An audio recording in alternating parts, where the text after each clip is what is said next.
The old millionaire fell in love with the mansion's new gardener. The vast garden of the Rosewood mansion had lain dormant for years, like Winona herself. She watched from the window of her second-floor library, the wilted roses and weeds that had taken over what had once been the pride of Hartford, Connecticut. Her wrinkled fingers touched the glass of the window while her blue eyes, still vivid at 72, roamed the length of the garden. "Mrs. Rosewood?" The voice of Margaret, his housekeeper for 3 decades, echoed softly. "The new gardener has arrived." Winona smoothed her silver hair into an elegant bun and turned with the dignity that characterized her posture. "It's about time. The garden has been a disaster since Maxwell retired." Walking down the solid oak stairs, Winona felt a familiar pang of loneliness. Since the death of Herbert, her husband, 5 years ago, the mansion had seemed too big, too quiet. Her 3 children, Richard, Catherine, and Michael, rarely visited, except when they needed to discuss investments or issues related to the business empire Herbert had left behind. In the entrance hall, through the French doors, Winona spotted a male figure examining the bushes. He was tall, broad-shouldered, and moved with an energy she hadn't seen on her estate for a long time. "Good morning," Winona called out, her voice firm and clear. "You must be Rowan Bennett." The man turned, and Winona felt something unexpected, a little jolt in her heart. Rowan must have been around 35, with intense green eyes and a warm smile that lit up his tanned face. "Ms. Rosewood," he replied, approaching with sure steps. "It's a pleasure to meet you." The references from the Anderson family were impressive, Winona commented, maintaining a professional tone despite the sudden awareness of her own racing pulse. "I hope you can do the same for this garden." Rowan looked around, his eyes shining with enthusiasm. "This place has incredible potential. I can see traces of what it once was: the climbing roses, the geometric beds. With dedication and time, we can bring it back to life." Something in the way he spoke, with genuine passion, touched Winona. "You seem to have a real connection with gardens," she observed. "I learned it from my grandmother," he explained, crouching down to examine a rose bush. "She used to say that a garden is like a story. It needs care, patience, and love to flourish." Over the next few weeks, Winona found herself watching Rowan work more and more often. She began to sip her afternoon tea on the terrace, pretending to read, as she watched him methodically transform each bed. His strong but gentle hands seemed to have a special gift. Wherever he touched, life seemed to awaken. One day, when he was pruning the rose bushes, Winona came down to the garden. "How do you know exactly where to cut?" she asked, genuinely curious. Rowan smiled, and without hesitation, held out the pruning shears. "Do you want to learn?" That simple moment marked a change. Over the next few days, Winona began to spend more time in the garden, learning about different plants, pruning techniques, and the secrets of a thriving garden. Their conversations flowed naturally, moving from botany to personal stories. It was during one of these afternoons that Richard, her eldest son, arrived unannounced. He found his mother laughing at something Rowan had said, her hands dirty with dirt, her face flushed in a way he hadn't seen for years. "Mom," Richard's voice cut through the moment like a sharp blade. "What's going on here?" Winona straightened up, feeling the weight of judgment in her son's eyes. "I'm learning about gardening, Richard. Rowan has been an excellent teacher." "We need to talk," Richard said dryly, casting an icy glance at Rowan. In private, that evening, alone in her room, Winona reflected on how her heart had begun to beat differently over the last few weeks. It wasn't just the physical activity of gardening, it was something deeper, scarier, and more exciting than she dared admit. Margaret, arranging the curtains, broke the silence. "The desert roses are blooming, ma'am. First bloom in years." Winona smiled, thinking of how Rowan had insisted that those plants needed just the right amount of attention to thrive. "Sometimes, Margaret, life surprises us when we least expect it." But as she watched the stars from her bedroom window, Winona knew that her children would never understand. To them, she was just Herbert Rosewood's widow, the matriarch who should behave according to her status and age. But for the first time in years, she felt alive, awake, as if spring had finally arrived after a long winter. The garden was changing, and with it, Winona was blossoming too. even if it meant facing a storm brewing on the horizon. The meeting with Richard in the office of the Rosewood Mansion was as tense as the air before a storm. Winona watched her eldest son pacing back and forth, his stern features so reminiscent of Herbert that it hurt. "Mother, you must understand how this looks," Richard began, adjusting his silk tie. "A woman of your position, spending hours in the garden with a employee." Winona remained seated in her leather armchair, her back as straight as ever. "And how exactly does that look, Richard?" "Inappropriate," he shot back. "Inappropriate? People comment. The Anderson family called to ask if everything was all right with you." "People always comment," Winona replied, her voice calm but firm.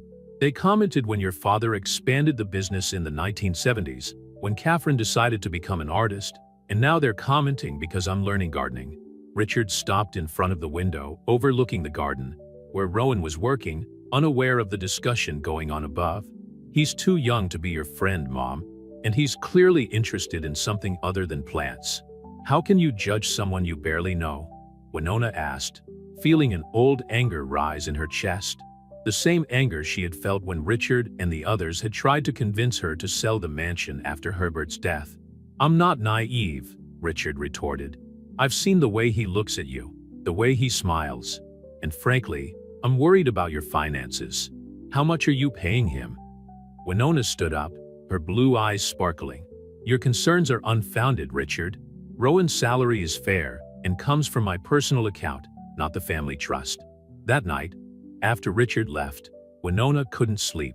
Her son's words echoed in her mind, mingling with memories of Herbert and the countless times she had to defend her choices to Hartford society. The next morning, she found Margaret preparing breakfast in the kitchen.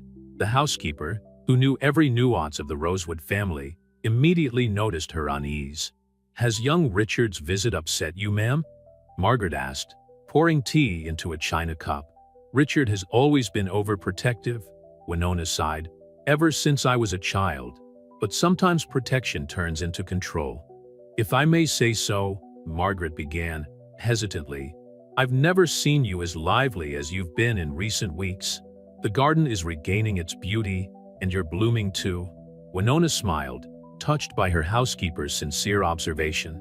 "You know, Margaret, when Herbert died, I thought my life was over, that my role now would only be that of respectable widow, occasional grandmother, and keeper of memories." Through the kitchen window, she spotted Rowan arriving, carrying new flower cuttings. Her heart raced slightly, a feeling she wasn't yet ready to name. "I'm going to the garden," she announced, picking up her sun hat. In the garden, Rowan was planting lilies, his skilled hands carefully working the soil. When he saw her approaching, his face lit up with that smile that had bothered Richard so much. "Good morning, Mrs. Rosewood," he greeted. "I've brought some surprises for the East flower bed." "You can call me Winona," she said, surprising herself. "When we're here in the garden, at least." His smile widened. "Whatever you say, Winona." Over the next few hours, they worked side by side, talking about flowers and life. Rowan talked about her grandmother, who had raised 3 children by herself working as a florist, and her dream of having her own nursery one day. "Why do you work for other people then?" Winona asked, genuinely curious. "I need to earn money first," he explained, wiping the sweat from his brow. "And I learn something new with every garden I tend. Each place has its own story, its own magic." At that moment, Catherine, Winona's middle daughter, appeared in the garden. Unlike Richard, she observed the scene with more curiosity than judgment. "Mommy," Catherine called out, "can we talk?" Inside the house, Catherine got straight to the point. "Richard called me last night, completely upset. He said you were being manipulated." Winona felt the weariness of the situation weigh on her shoulders. "Your mother may be many things, Catherine, but manipulative isn't one of them." "I know," Catherine smiled slightly. "Actually, I came to see for myself. And you know what? You look happier than I've seen you in years." Catherine's words brought tears to Winona's eyes. "But aren't you worried?" "Of course I am," Catherine answered honestly. "But not about what Richard fears. I'm worried that you'll let the fear of other people's judgment stand in the way of your happiness, whatever that means." That night, alone in her room, Winona reflected on her children's different reactions. Richard, always the protector, seeing threats around every corner. Catherine, the artist, seeing beyond appearances. And Michael, the youngest, who still didn't know anything, living on the other side of the country. She approached the dressing table, looking at her reflection. The face that stared back at her was different, more flushed, more alive. Her fingers touched the small wrinkles around her eyes, the marks of a life well lived. "What would you say, Herbert?" she whispered to the portrait of her husband on the wall. "You always said I was too stubborn for my own good." The portrait, of course, remained silent. But Winona could almost hear Herbert's husky laugh, the way he always supported her in her decisions, even when he didn't agree with them. Outside, the night garden exuded the scent of freshly planted flowers, a promise of renewal that went beyond the plants. Winona knew she was at a decision point. She could retreat, remain in the safe role that society expected of her, or she could allow herself to explore these new feelings, regardless of the consequences. The full moon illuminated the garden, creating dancing shadows among the flowers. Somewhere, a cricket sang its nightly serenade, and Winona smiled, remembering Rowan's words about the magic of every garden. News of the close relationship between Winona and the gardeners spread through Hartford like pollen on the wind. Michael, Winona's youngest son, flew in from San Francisco as soon as Richard alerted him to the situation, completing the trio of Rosewood children reunited for the first time since the previous Christmas. In the mansion's library, the three brothers gathered to discuss what Richard called the situation. Winona could hear their muffled voices through the oak door as she pretended to read in the adjoining room. "She's being naive," Richard's voice sounded as authoritative as ever. "He's clearly interested in her fortune. Or perhaps," Catherine argued, "she's simply living her life after 5 years of mourning." Michael, ever the mediator, sighed audibly. "We need to think about her well-being, but also her reputation. People are already talking about it." Winona slammed her book shut, causing a pop that momentarily silenced the conversation in the library. Her fingers traced the cover of the volume. She hadn't even begun to read a treatise on old roses that Rowan had recommended. In the garden, through the window, she could see Rowan working on a new flower bed. His deft hands moved with precision as he planted a row of blue hydrangeas, her favorites, as he had discovered during one of their long conversations. "Madam," Margaret entered the room quietly, "I've brought your afternoon tea." Winona smiled at her housekeeper. "Thank you, Margaret. How's the mood in the kitchen today?" "The staff are curious," Margaret replied diplomatically. "But you know how things are, they'll soon find something else to gossip about." "When Herbert was alive," Winona commented, picking up her cup, "no one questioned my decisions. It was as if his presence conferred some kind of immunity on me."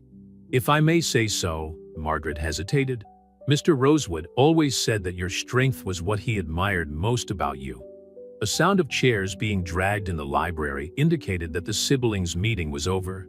Moments later, Catherine entered the room, her artistic eyes immediately noticing the way her mother was observing the garden. "You know," Catherine began, taking a seat next to Winona, "when I left law school to study art, you were the only one who supported me." "Because that's what made you happy," Winona replied simply. "Exactly," Catherine smiled.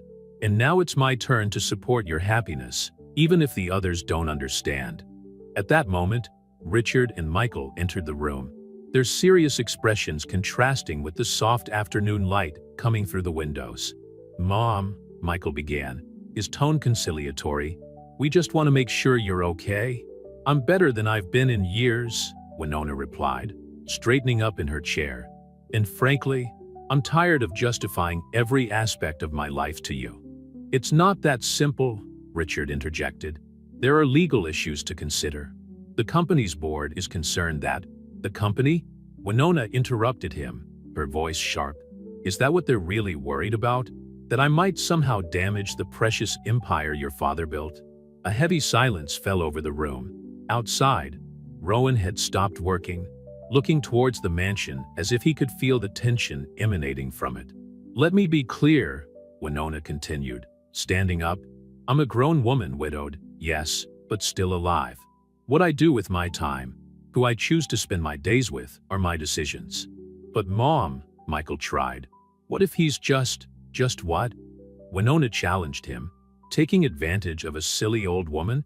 You haven't even bothered to get to know him, to see how he's brought life not just to this garden, but to this whole house. Catherine, who had remained silent, finally spoke up. She's right. When was the last time we saw Mom truly happy? Richard ran his hand over his face, a gesture so reminiscent of Herbert that it made Winona's heart squeeze. We can't just ignore the risks. What risks? Winona asked. Of me living? Of me feeling? Of me discovering that I can still have joy at 72? At that moment, Margaret re-entered the room. Mrs. Rosewood, Rowan asks if you would still like to see the new design for the winter garden. 4 pairs of eyes turned to Winona. She stood up with dignity, smoothing her dress. Tell him I'll be there in a moment. Mother, Richard began, but Winona held up her hand, silencing him. My dear children, she said, her voice soft but firm, you are the light of my life, but you can't protect me from living. You can't keep me in a bubble like a delicate flower. I need the sunlight, I need the open air. I need the freedom to grow in unexpected directions. She walked to the door, pausing for a moment.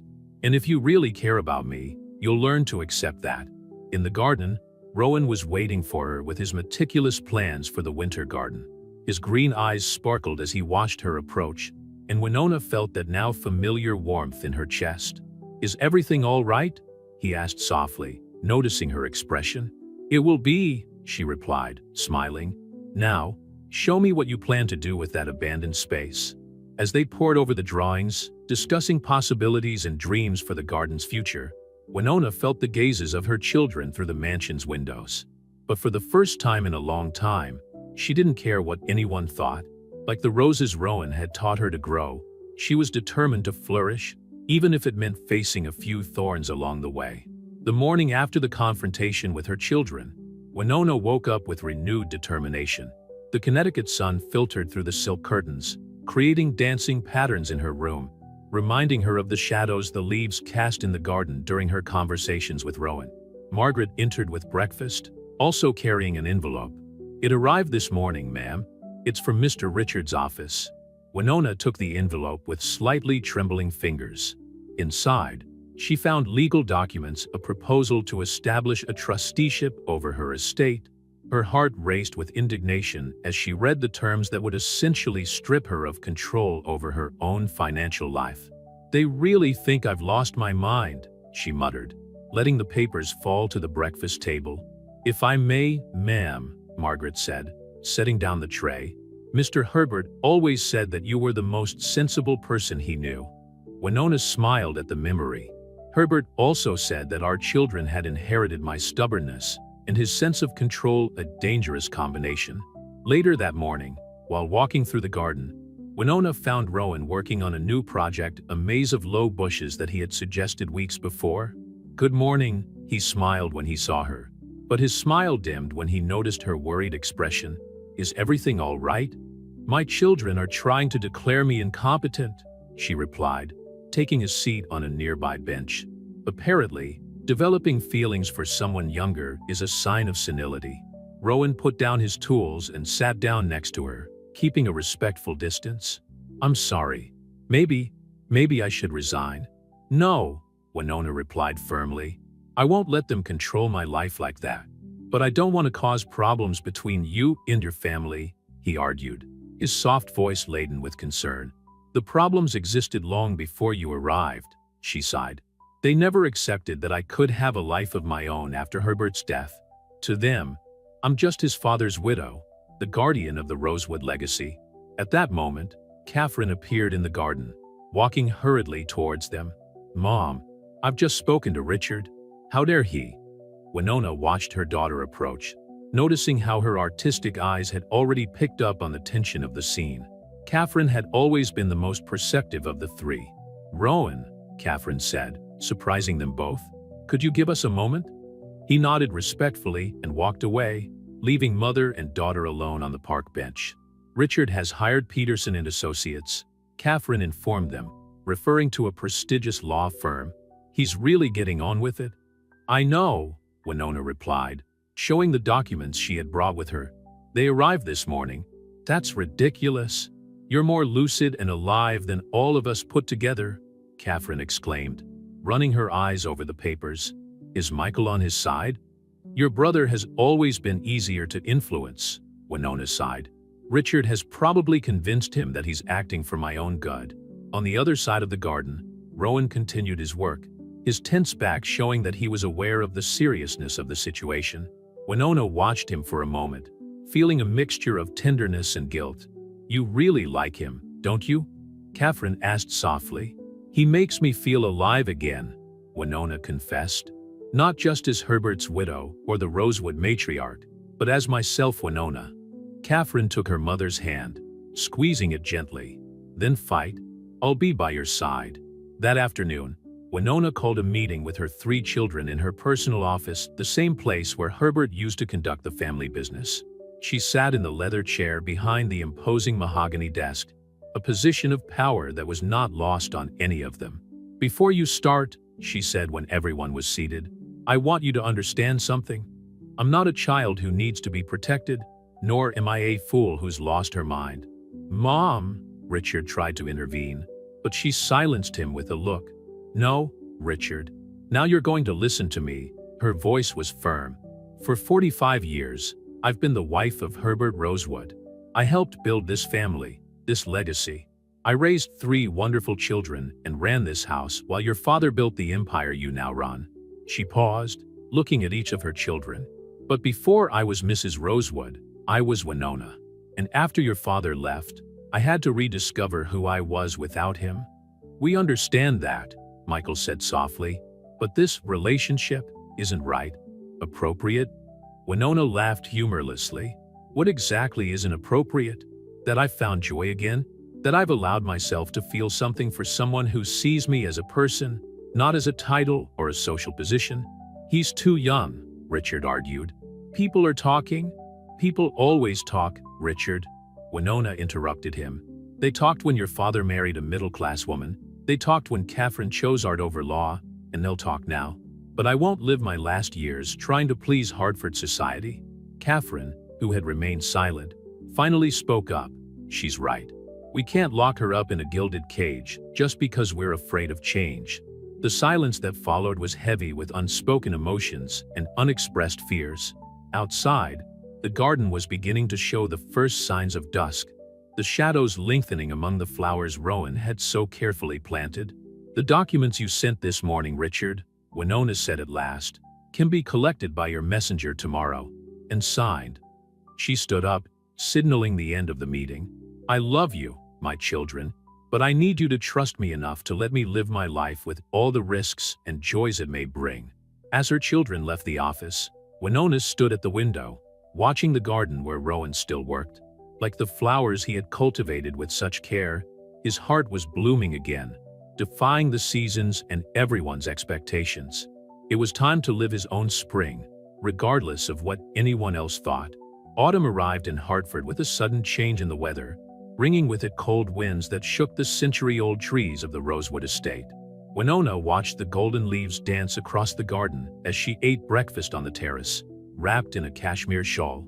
"The gardener's here early today," Margaret commented, pouring more coffee. "He's getting the garden ready for winter." Winona nodded, watching Rowan work. Over the last few weeks, since the confrontation with their children, a new dynamic had been established at the mansion. Catherine visited more often, bringing her painting materials to capture the changing colors of the garden. Richard kept his distance, communicating only through his lawyer. Michael had returned to San Francisco, torn between loyalty to his brothers and his own uncertainty about the situation. "Ma'am," Margaret hesitated, "there are rumors in town. Apparently, Mr. Richard has been talking to some members of the company's board." "About my supposed incompetence?" Winona asked, keeping her voice steady despite the pain she felt. "Let them talk, Margaret. I've faced worse storms." In the garden, Rowan looked up and waved, his smile lighting up the gray morning. Winona returned the gesture, feeling that familiar warmth in her chest. Over the last few months, their connection had deepened through honest conversations and moments shared among the flowers. "I'm going down to the garden," she announced, getting up. "We need to discuss the preparations for winter." On the way down to the garden, Winona reflected on how her life had changed. The gossip of Hartford society didn't bother her as much as the pain of seeing her own family split apart. The weight of the Rosewood name, which had always been her anchor, now felt like a chain trying to pull her back into a role that no longer served her. "Good morning," Rowan greeted as she approached. "I was thinking of protecting the climbing roses with straw before the first frosts arrive." "You always think ahead," she smiled, watching as his skilled hands worked the soil. "How is your grandmother?" "Better," he replied, his eyes softening at the mention of his grandmother. "The new treatment is working. She asked about you, you know. She said she'd like to meet the woman who makes me smile so much." The comment hung between them, loaded with meaning. Before Winona could reply, she heard Catherine's voice calling from the terrace. "Mom, I need to talk to you. It's urgent." In her office, Catherine seemed agitated. "Richard has called an extraordinary board meeting for next week. He's trying to use his influence to get a compulsory psychiatric assessment." Winona sat down heavily in her chair. "Does he really think he can force me into this?" "He's using the argument that your recent decisions could affect the family business," Catherine explained, running a hand through her hair in frustration. "But there's more. He's hired a private investigator to look into Rowan." "What?" Winona felt her heart race. "He doesn't have that right." "I agree, but..."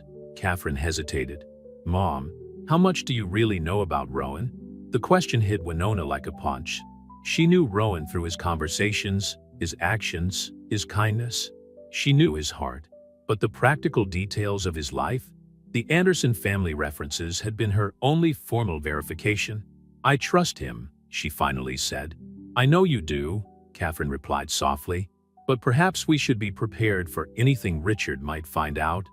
That afternoon, as she walked through the garden alone, Winona felt the weight of her choices.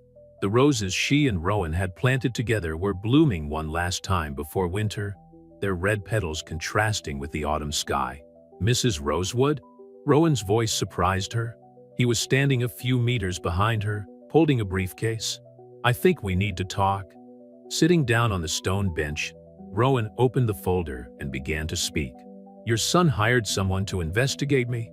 I thought you should find out a few things for me first." "You don't have to do that," Winona began, but he gently interrupted her. "Yes, I do. Because what I feel for you is too real to be tainted by half-truths." He took a deep breath.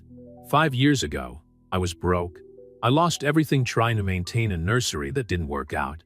I had to start again from scratch, working in other people's gardens to support my sick grandmother. Winona listened in silence, her heart squeezed. "The Anderson family references are true. I worked for them for 3 years. But before that, I made mistakes.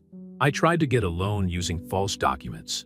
I got caught, but the Anderson family gave me a second chance when they found out it was to pay for my grandmother's treatment." "Why are you telling me this now?" Winona asked softly. "Because I want you to know who I really am, before your son uses it against us. I'm not perfect, Winona.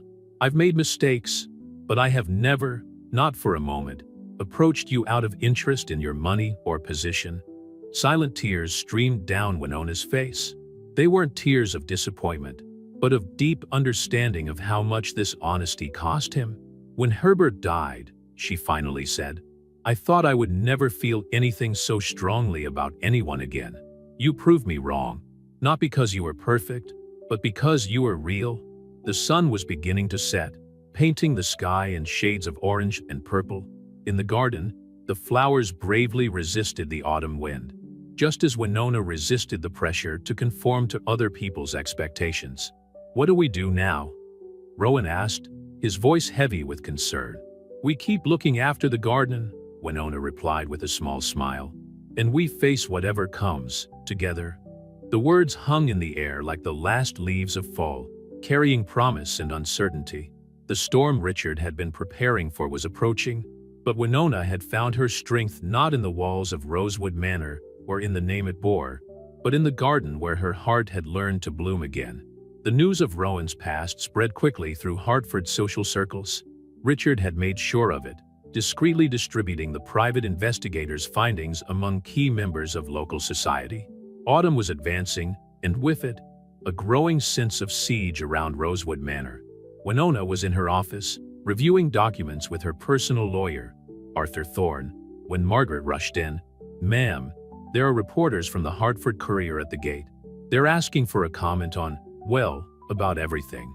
Winona sighed, leaving the papers on the table. "So Richard decided to make it public?" "Technically," Arthur interjected, adjusting his glasses, "he only shared information with people concerned for his welfare. The leak to the press can't be directly linked to him." "Always so careful, my son," Winona commented with a mixture of admiration and sadness. "You've learned well from your father." In the garden, through the office window, Rowan continued his work, apparently oblivious to the commotion his presence had caused. But Winona noticed the tension in his shoulders, the way he occasionally glanced towards the main gate, where the reporters were crowding. "Arthur," Winona turned to her lawyer, "what are my legal options?" "Well," he began, leafing through his notes, "Richard's attempt to establish a trusteeship is flimsy. You're clearly in full control of your mental faculties. The bigger problem is reputation, both yours and the company's." "The company," Winona repeated bitterly. "It always comes back to that, doesn't it? The precious Rosewood legacy." Catherine arrived that afternoon, bringing with her newspaper cuttings and prints from social media. The story was being discussed everywhere, with opinions divided between those who saw forbidden romance and others who suspected an elaborate scam. "Some are even romanticizing the story," Catherine commented, showing a local blog, calling it the Hartford fairy tale. "Your grandmother would be horrified," Margaret said, pouring tea. "She always said that the Rosewoods should remain above gossip." "My grandmother also thought that women shouldn't wear pants," Winona replied with a small smile. Times change. In the evening, after everyone had left, Winona found Rowan in the winter garden, where he was finalizing the installation of a new irrigation system.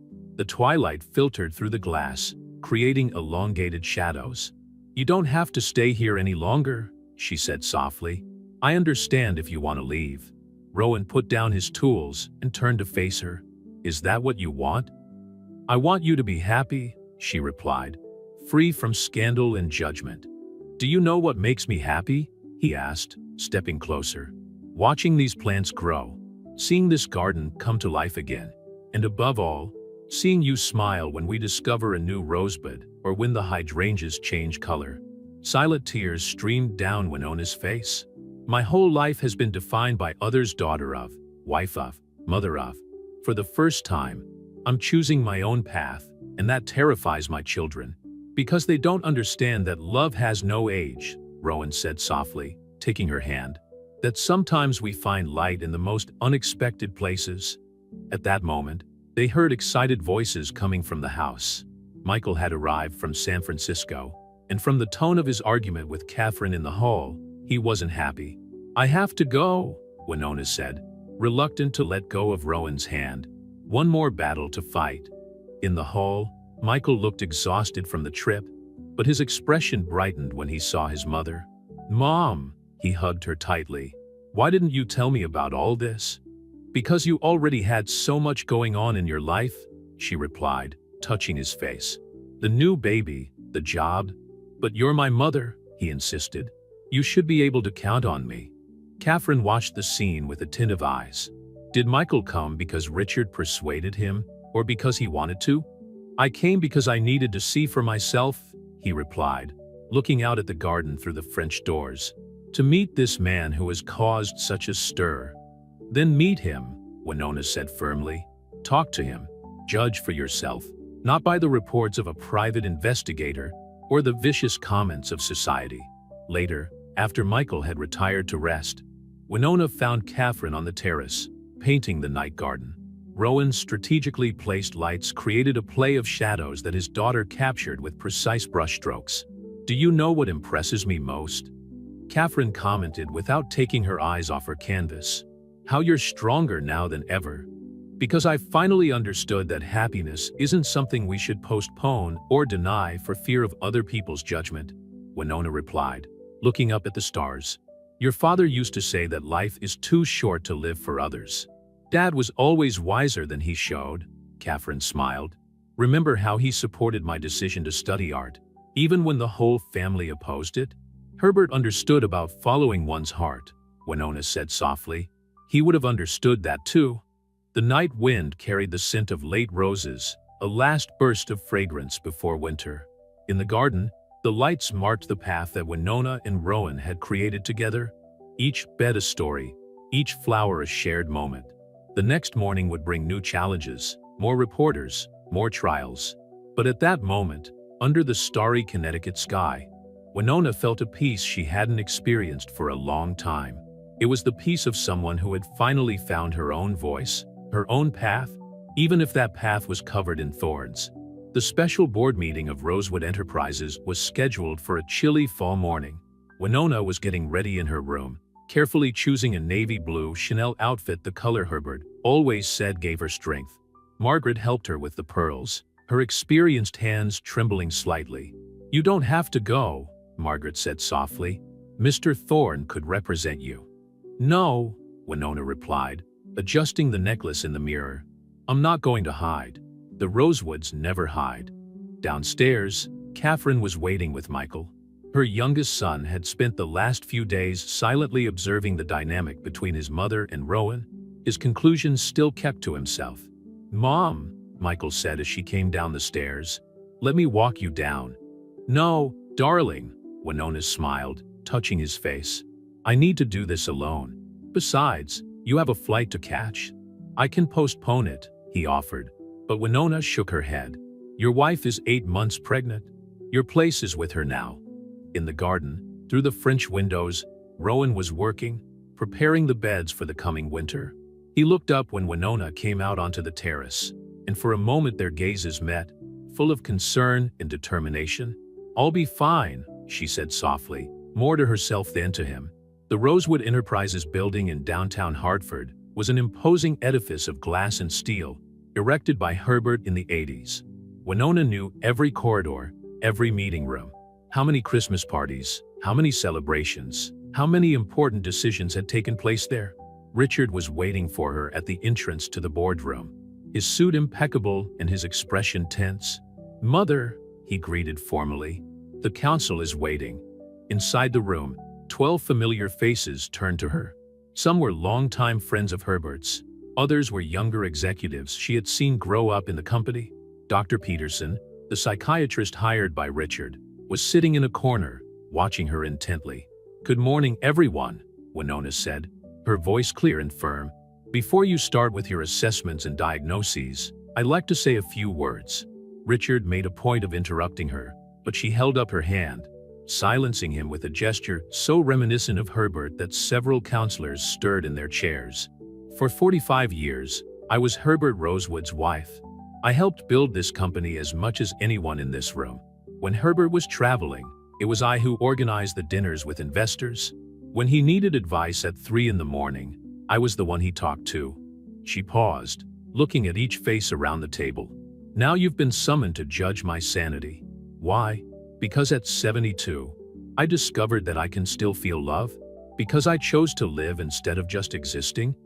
"Mrs. Rosewood," Dr. Peterson interjected gently, "no one is questioning your right to happiness. But there is a legitimate concern about what, doctor?" Winona interrupted him. "About the fact that Rowan is younger? About his imperfect past? Or about the scandal it might cause? About his emotional vulnerability?" Richard added. "Mom, he has a history of mistakes?" Winona questioned. "Like all of us? Or have you forgotten that incident at Yale that your father and I helped cover up?" Richard paled, and several advisors looked away, uncomfortable. "I'm not here to ask permission," Winona continued. "I'm here to inform you that I will continue to live my life as I choose. My investments in the company will remain intact. My commitment to Herbert's legacy, unwavering. But my heart? It belongs to me." "What about the company's reputation?" one of the older advisors asked. "The company has survived wars, recessions, and far worse scandals," Winona replied. "It will survive the love of a widow." Dr. Peterson closed his briefcase, a small smile on his lips. "Ms. Rosewood, based on our conversation just now, I can say with certainty that you are in full control of your mental faculties. In fact, you display impressive emotional clarity." Richard looked stunned. "Doctor, you haven't even started the formal assessment?"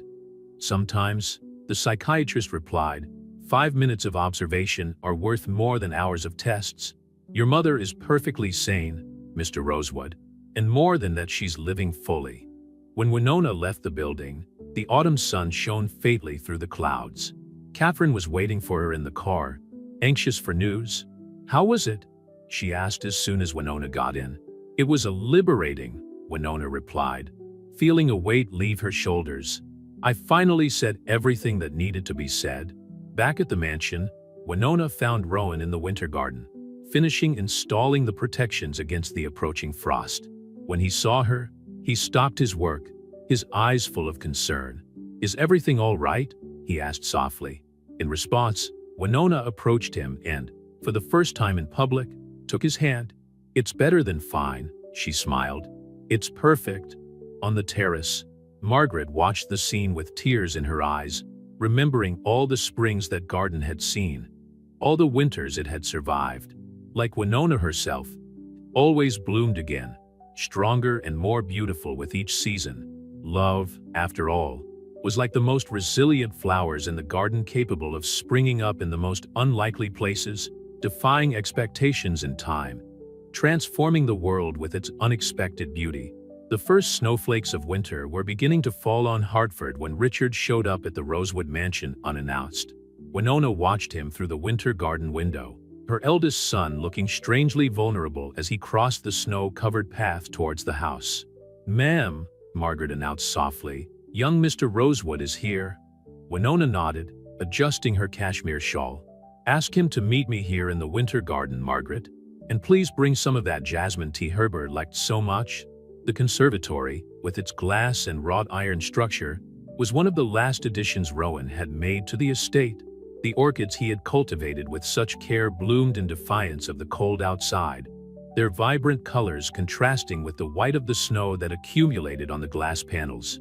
Richard entered hesitantly, his eyes scanning the transformed environment. "This is different from what I remembered," he commented, noting the new facilities in the abundance of plant life.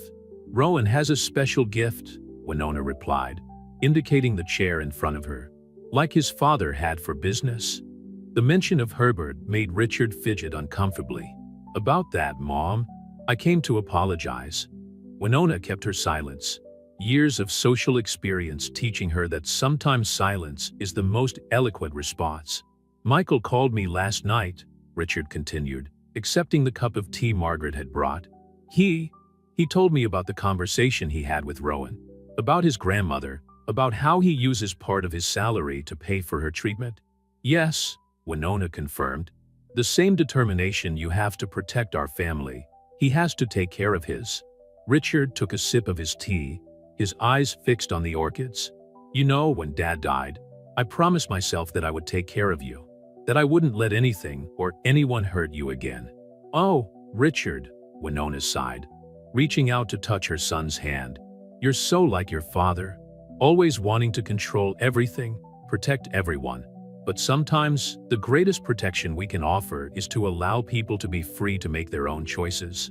"But what if those choices are wrong?" he asked, his voice betraying a vulnerability that Winona rarely saw. "Like your choices at Yale?" she asked softly. "Or like when you decided to marry Jennifer against everyone's advice?" Richard lowered his eyes, remembering his own controversial marriage, which turned out to be one of the best decisions of his life. "It's different," he muttered, "but without the old conviction." "No, it's not," Winona smiled. "It's about trusting your heart, even when everyone says you're wrong. Your father understood that when you brought Jennifer home, and now, I'm asking you to understand it too." At that moment, Rowan appeared at the entrance to the winter garden, stopping abruptly at the sight of Richard. "Sorry, I didn't know you were visiting. I'll come back later." "No," Richard stood up, surprising both Winona and Rowan. "Please stay. Actually, I think we should talk." What followed was one of the most honest conversations that ever took place in the winter garden of the Rosewood mansion. Richard heard about Rowan's childhood in a small town in Maine, about how his grandmother raised him alone after his parents died, about his dreams of having his own nursery one day. "You really love gardening," Richard observed, noticing the sparkle in the other man's eyes when he talked about his plants. "As much as you love your father's company," Rowan replied. "Each plant has its own story, its own specific need. Like every investment or business decision." Winona watched the interaction with a heart full of hope. It was like seeing two different seasons finding common ground, learning to coexist.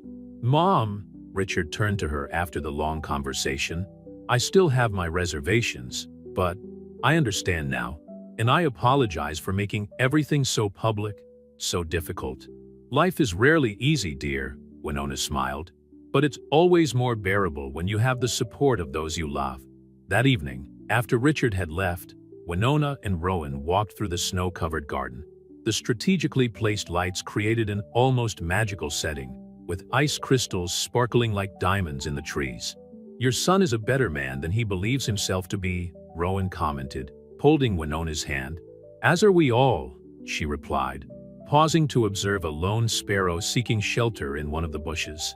"Sometimes we just need the opportunity to show it." The snow continued to fall gently, covering the garden in a blanket of white that promised protection for the dormant plants until next spring. It was a reminder of the cyclical nature of life, moments of dormancy followed by new beginnings, always with the promise of renewal. "You know," Winona said, her voice soft in the silent night, "Herbert always said that a well-kept garden is like a good family. It needs time, patience, and a lot of love to flourish." Rowan smiled, understanding the depth of that comparison. "And sometimes it needs someone from outside to bring a new perspective, a new kind of care." There, under the falling snow of Connecticut, two souls that fate had unexpectedly brought together contemplated the future that lay ahead of them. A future that, like the garden itself, promised surprises, challenges, and, above all, the constant possibility of new blooms. The end of winter was approaching Hartford, bringing with it the first signs of the imminent spring. Winona watched from the winter garden as the snow slowly melted, revealing the green shoots that stubbornly emerged from the still cold ground. It was a special morning. Michael had called the night before to announce the birth of his daughter, Winona's first grandchild. "Margaret," Winona called to her housekeeper, who was arranging some cushions nearby. "I think it's time we planned a welcome party for little Rose." "Rose?" Margaret smiled. "An appropriate name for this family." "Michael said he was inspired by the garden," Winona explained, touching the glass of the greenhouse where a delicate rosebush was beginning to show its first buds. "He and Sarah decided on it after their last visit here." The sound of familiar footsteps made Winona turn around. Rowan walked in carrying some new seedlings, his face flushed from the morning chill. Over the last few months, since his reconciliation with Richard, things had calmed down considerably. Hartford society still talked, of course, but the whispers had lost their poisonous force. "I've brought something special," Rowan announced, showing a small vase with a rare variety of rose. "It's a David Austin, perfect for celebrating the birth of your granddaughter." Winona felt tears well up in her eyes as she looked at the delicate peach-colored flower. "It's beautiful," she whispered, gently touching the petals. "How did you know I was thinking of a celebration?" "Because I know you," he replied simply, placing the vase on a nearby table. "And because family is important to you." The word family echoed in the heated space of the winter garden. In recent months, the lines that defined the Rosewood family had become more fluid, more inclusive. Catherine often brought her painting materials to capture Rowan working in the garden. Richard, although still reserved, had begun to consult Rowan about the possibility of creating a sustainable garden at the company's headquarters. "I'm thinking of inviting your grandmother to the celebration," Winona said, watching Rowan's reaction carefully. "If she's feeling well enough to travel from Maine." Rowan's face lit up with surprise and excitement. Are you sure?" "The Hartford Society." "Hartford Society has had its share of scandals this year," Winona laughed softly. "Besides, it's about time your grandmother got to know the garden that so inspired her grandson." Margaret, who had remained discreetly in the background, snorted softly. "Madam, Mrs. Catherine has just arrived, and she's brought Mr. Richard and Jennifer with her." Winona raised her eyebrows in surprise at her children's unannounced visit. In recent months, Their visits had become more frequent, but they rarely came together without a special occasion.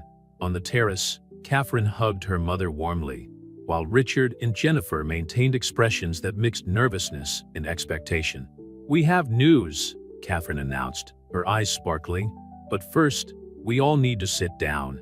Margaret quickly organized tea and cookies in the winter garden, where the group gathered among the flowers that defied the end of winter. Rowan was about to leave, but Richard surprised him. "Please stay," he said. This concerns you too." Jennifer, sitting next to her husband, held his hand in silent support. Richard took a deep breath before continuing. "The company board met yesterday," he began. "We discussed a new sustainability and social responsibility project. Well, we'd like to propose a partnership." Rowan leaned forward slightly, puzzled. "What kind of partnership?"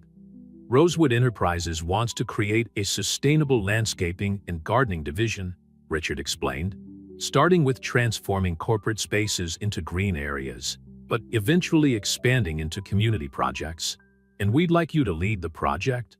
The silence that followed was broken only by the soft clink of Margaret's teacups.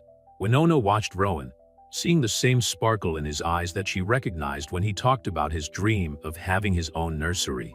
"It would be an opportunity to implement his ideas on a large scale," Catherine added, "and to create something truly meaningful. And your grandmother would have access to the best medical treatment in Connecticut," Jennifer added softly. Richard made sure to include a full health plan in the package. Winona felt her heart expand with pride, not just for Rowan, but for her children, who had found a way to accept and incorporate change into their lives. I don't know what to say," Rowan finally managed to articulate, his voice laced with emotion. "Say yes," Winona suggested softly. "Say that you will transform other spaces as you have transformed this garden." "But what about our work here?" he asked, looking around the winter garden they had created together.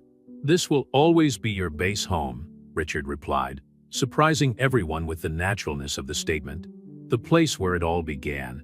At that moment, a ray of sunshine broke through the glass panels of the conservatory, illuminating the David Austin rose that Rowan had brought in earlier. It was as if nature itself was blessing that moment of union and transformation. "So," Catherine smiled, "I think we have a lot to celebrate. A new rosewood, a new project in a family that keeps growing in unexpected ways." The beginning of spring in Hartford brought with it not only the blooming of flowers, but also a series of changes to the Rosewood Mansion. The winter garden had become the beating heart of the estate, where 3 generations of the family now gathered regularly. It was a particularly special morning. Little Rose, just 3 months old, would be making her first official visit to her grandparents' garden. Winona was overseeing the final preparations for the celebration, while watching Margaret coordinate the staff with her usual efficiency. "Mrs. Bennett has arrived," Margaret announced, referring to Rowan's grandmother. "Catherine is helping her settle into the guest room." Mrs. Bennett, a 75-year-old woman with green eyes identical to her grandson's, had moved to Hartford the week before, after accepting Winona's suggestion to be closer to her medical treatment. Her presence brought a new dimension to the family dynamic, especially since she shared with Winona not only a love of gardens, but also the experience of raising a family on her own. "Winona?" Rowan's voice snapped her out of her thoughts. He was standing at the entrance to the conservatory, wearing a well-cut suit, a significant change from his usual work clothes. As director of Rosewood Enterprises' new landscaping division, he now alternated between corporate meetings and hands-on work in the gardens. "You look very elegant," she smiled, adjusting her own outfit, a lavender ensemble that Catherine had insisted she wear for the occasion. "I have something to show you before everyone arrives," he said, holding out his hand to her. "A special project I've been working on." He led her down a new path in the garden, carefully paved with old stones that she recognized from Herbert's old garden. As they advanced, Winona noticed a structure that hadn't been there before, a small gazebo surrounded by flowering vines. "Rowan," she whispered, thrilled to recognize the design. It was an exact replica of the gazebo where Herbert had proposed to her 50 years ago. The original had been destroyed in a storm decades before. "Catherine showed me an old photo," he explained softly. "I thought it would be a perfect place for our own story, without erasing the memories of the past." Inside the gazebo, a discreet plaque bore an inscription: "To Winona, who taught me that love, like a well-kept garden, can flourish in any season. Oh my love, Rowan, marry me," he said simply, holding her hands. "Not because we have to, not because the world expects it, but because we choose each other, every day." Before Winona could reply, she heard voices approaching. Michael and Sarah arriving with little Rose, followed by Richard and Jennifer, Catherine with her new boyfriend, and Mrs. Bennet being pushed in her wheelchair by Margaret. "I think we have an audience," Winona laughed softly, tears of happiness in her eyes. "Well?" Rowan asked, her green eyes shining with love and anticipation. "Yes," she replied, her voice firm and clear. "1,000 times yes." The applause and expressions of joy that followed echoed through the garden, scaring off some sparrows that had nested in the vines. Richard was the first to approach, surprising everyone by hugging Rowan tightly.